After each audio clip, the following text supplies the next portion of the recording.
what are some inspirations behind Whispers of the Eyeless for yourself? I mean, and you can approach this in many ways. Like, for example, the one of the things that struck me was the art design, but it can also just be gameplay too, because I noticed you put like a lot into it. Like, it's a very layered game. Yeah, yes, I agree with that. In terms of, yeah, the first thing that you will notice it's the art style from Darkest Dungeon. That's our main Hmm. artist that I like it the most. But I think that's where the Darkest Dungeon stops because I think the biggest inspiration in the game that actually made me to make that when I played it first time and I said, okay, I will need to do my game one day. And it's the game that is maybe not that known much. It's Children of Morta. Okay. Yep. That I'm familiar with.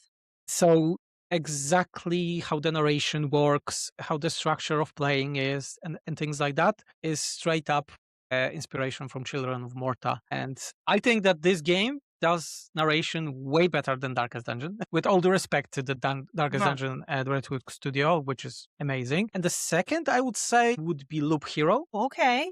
That has also amazing gameplay perspective of having creating a base, then going on the runs, then Mhm. doing exactly the same thing, but changing some small stuff and it's different. So it's like a roguelite, but it's like half a roguelite, I would say, because the progression is really big in this game. So those would be the biggest inspirations. I would say Children of Porta and Loop Hero. Yeah. Okay. Nice. For you, when creating the game, was it really more the gameplay that came to you first, or the story? Because some people argue like, "Oh, I have this incredible story. I want to turn it into a game or gamify it." Other people are like, "I love this mechanic. I'm going to establish the mechanic and then build around it." So the first thing was story. So the draft of the whole story was written. So the whole how the city is working, what are the gods, the different restriction districts, and so on. And then the gameplay slowly started to surface.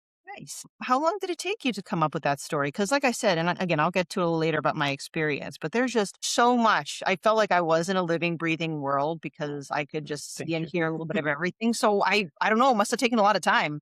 I would say like writing a story was also a process during the development. Yes, because we had a draft, but we had to focus on other stuff like graphics, gameplay, and so on. And the Mhm. story was also developed in the meantime. But we had the Okay. hooks like this district is based on Polish history from the 90s, yes, and so on and so on. Mm. So we had those inspirations already, and then those things were just merged together, let's say. Okay. One thing I also loved that also stood out other than the art style was the fact that you technically, like, if you had to make things extremely black and white, you are playing as quote unquote like a bad guy or an antagonist, you're a cult leader.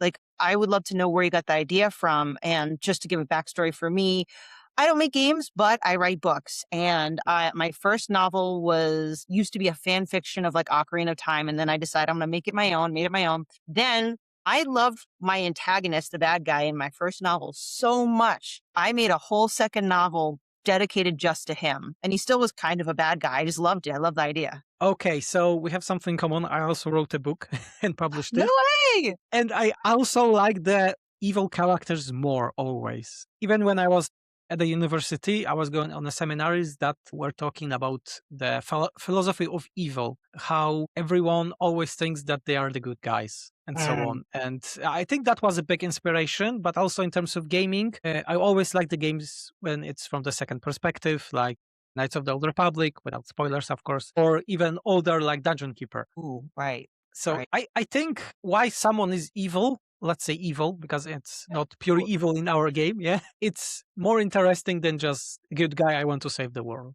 Exactly. And I know good guys can also go through a great arc, but I think that's another reason why I have a draw toward, and maybe I'll stop saying evil. Maybe I'll say like antagonist, right? Because Yeah. usually there's definitely something that happened on the way there to make them the way that there's just a lot more room for complexity and intrigue.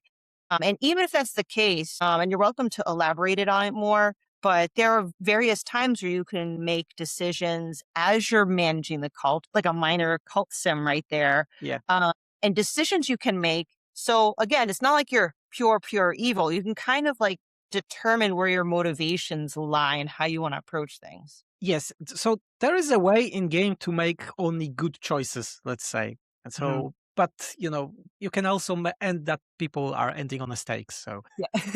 Yeah. Stay tuned if you and play the game if you want to see what happens.